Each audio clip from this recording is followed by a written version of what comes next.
Oracle had its what I think is along the lines of a monthly Oracle Live, which is their platform. They rolled out Larry for this, and anytime they roll out Larry Ellison, it's got to be big, or maybe just because it was right in front of Salesforce's Dreamforce. Yeah, we'll come back to that, won't we?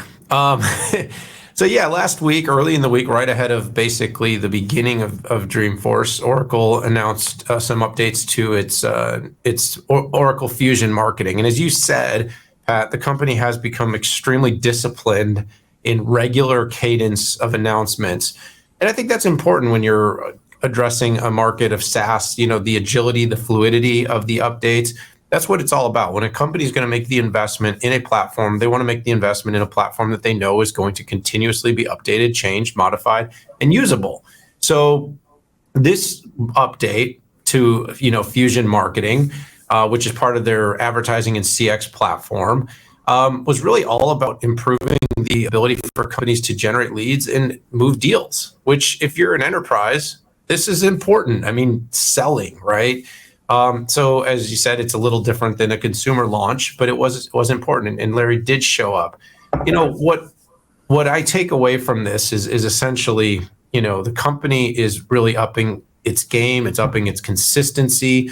It's delivering a more comprehensive slate of tools and solutions to address the complexity of marketing stack. You and I had the chance to get pre-briefed. I think we had a very interesting interaction with the product team.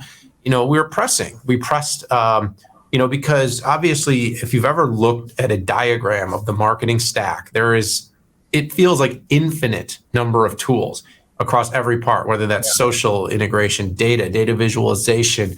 Of course, you've got the lead generation component of it. You've got AI and ML. You've got real-time experience capturing and data. And then, of course, you have CRM and legacy systems of record data. And then you have a choice. Are you building full stack, which is really, are you going with one company and you're kind of doing a top to bottom marketing offering, or are you looking at bringing together best of breed? And so we were sort of challenging all those different things.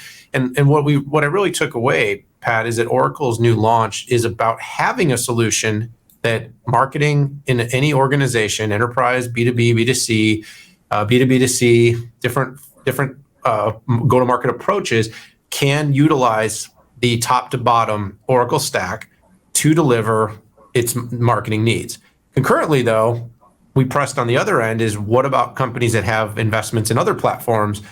Is Oracle being built and designed to be able to be integrated with those other platforms? And it turns out that the company is really, doing a good job of kind of walking that line of being able to address both things.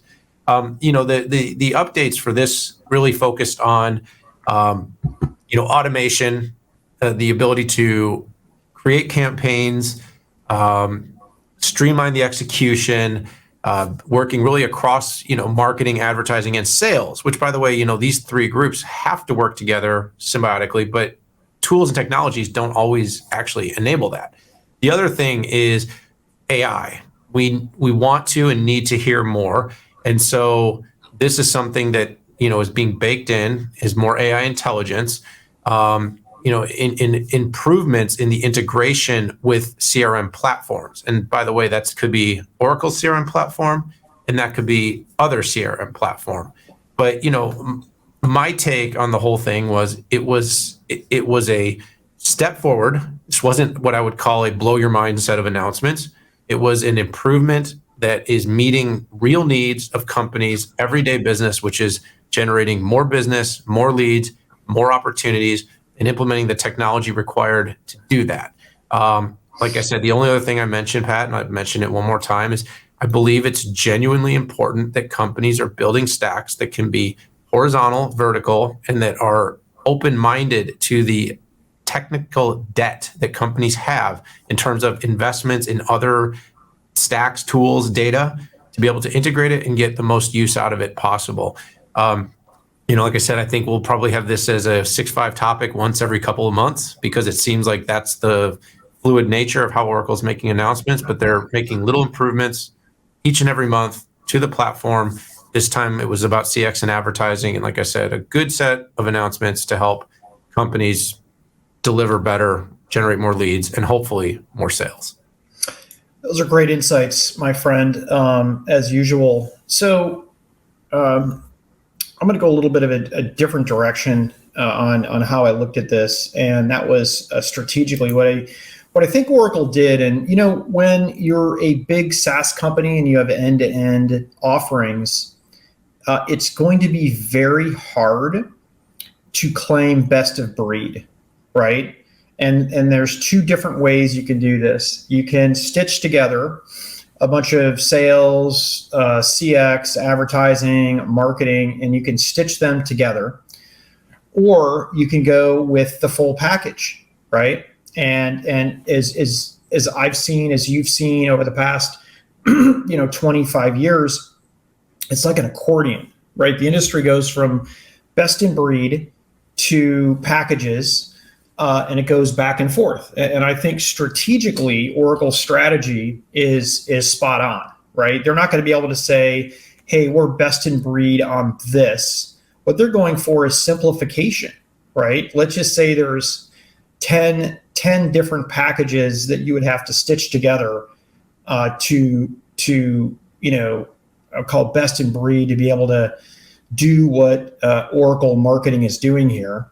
And a lot of times, and listen, I managed a very large marketing budget, and that was top of the funnel all the way down to the bottom of the funnel.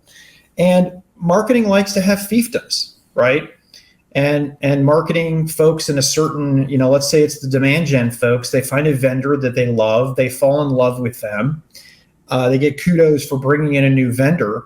But what they don't fully look at is that they're potentially causing chaos and even potentially lack of security because the data is floating all over the place. And I think the organization that picks Oracle marketing is, first of all, it's going to be the CMO. It's not going to be the person, the marketing person at the bottom of the funnel or the marketing person at the top of the funnel. It's going to be listen, it is too complex. You're using 10% of the features that, from these quote unquote best in breed stitched together. And I think Oracle has a chance to win off of it, right? And let's just, be clear, they're going up against the beast who's been doing, started off with CRM back in 1999, right? So, they have a lot of seats, they got a lot of history, they've got a lot of folks out there. We're going to hit them later. But that was my biggest takeaway is just the strategic nailing the strategy and given the reason to believe why customers would want to pick Oracle over stitching together some best of breed. And that, I didn't even get into the whole front office, back office thing, but obviously another advantage when you go Oracle.